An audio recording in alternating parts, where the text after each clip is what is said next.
Assalamualaikum warahmatullahi wabarakatuh. Perkenalkan, nama saya Bayu Nugraha, dengan NPM 23106311 saya dari kelas 6A. Di sini saya akan menjelaskan tugas kewirausahaan. Yang pertama, di sini terdapat 5 soal. Yang pertama itu, apa itu pengertian kewirausahaan? Kewirausahaan sendiri adalah proses menciptakan dan mengembangkan suatu usaha dan memanfaatkan peluang yang ada melalui inovasi dan kreativitas. Dalam kewirausahaan sendiri, kita tuh harus berani mengambil resiko untuk memperoleh keuntungan dan memberikan nilai tambah bagi masyarakat. Seorang wirausahawan sendiri tidak hanya berorientasi pada keuntungan, tetapi juga mampu melihat peluang, memecahkan masalah, dan menciptakan solusi yang bermanfaat. Kemudian yang kedua itu soalnya, jelaskan perbedaan entrepreneur dengan pedagang. Perbedaan antara entrepreneur dan pedagang itu, yang pertama itu pada tujuannya. Tujuan dari entrepreneur itu seperti menciptakan inovasi baru, nilai-nilainya. Kemudian pedagang sendiri tujuannya itu menjual barang untuk memperoleh keuntungan. Dari tingkat inovasinya juga berbeda. Pada entrepreneur itu memiliki inovasi yang tinggi, menciptakan produk atau jasa yang baru. Sedangkan pedagang itu rendah, karena kebanyakan itu menjual barang-barang yang sudah ada atau inovasi-inovasi yang sudah ada. Kemudian yang ketiga itu ada resikonya. Resikonya itu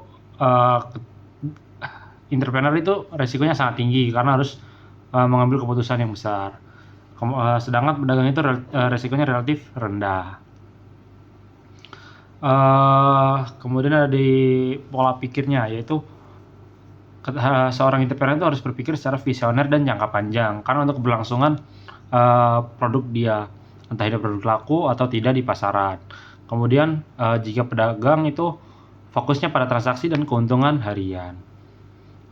Kesimpulannya, entrepreneur menciptakan sistem dan nilai baru, sedangkan pedagang fokus pada aktivitas jual beli. Soal yang ketiga itu, jelaskan perbedaan entrepreneur dengan intrapreneur. Perbedaan entrepreneur dengan intrapreneur yaitu tempat berusahanya. Yang pertama itu, entrepreneur itu membuka atau mendirikan usaha sendiri, sedangkan intrapreneur itu bekerja dalam perusahaan. Modalnya juga berbeda. Entrepreneur itu modalnya dari diri sendiri, tetapi intrapreneur itu modalnya dari perusahaan. Resikonya juga berbeda.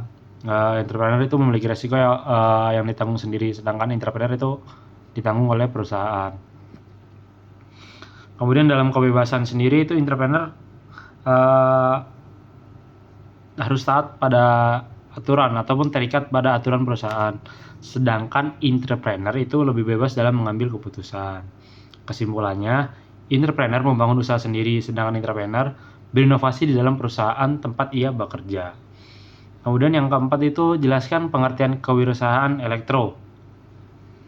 Kewirausahaan elektro sendiri merupakan kegiatan usaha yang bergerak di bidang teknik elektro atau kelistrikan, yang memanfaatkan keahlian dalam sistem listrik, elektronika, kontrol, teknologi digital, dan lain-lain untuk menciptakan produk atau jasa yang model ekonomi.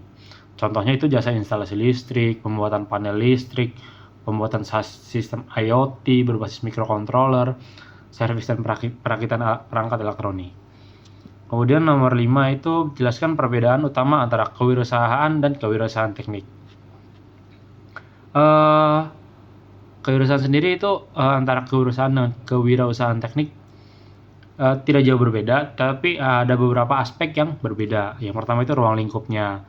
Kewirausahaan itu kebanyakan untuk umum, sedangkan kewirausahaan teknik itu jadi dia spesifik gitu ke bidang teknik. Kalau di kita kan, karena saya teknik elektro, berarti ke bidang keelektroan. Kemudian dari dasar ilmunya juga beda. Kalau kewirausahaan biasa itu manajemen dan bisnis, sedangkan kewirausahaan teknik itu ilmu teknik ditambah dengan manajemen bisnis. Produknya juga berbeda. Kalau kewirausahaan biasa itu berupa barang atau jasa apa saja, sedangkan kewirausahaan teknik itu berbasis teknologi. Jadi kesimpulannya, kewirausahaan teknik adalah bagian dari kewirausahaan yang berbasis pada penerapan ilmu teknik untuk menciptakan produk atau solusi inovatif. Sekian dari saya, kurang lebihnya mohon maaf. Wassalamualaikum warahmatullahi wabarakatuh.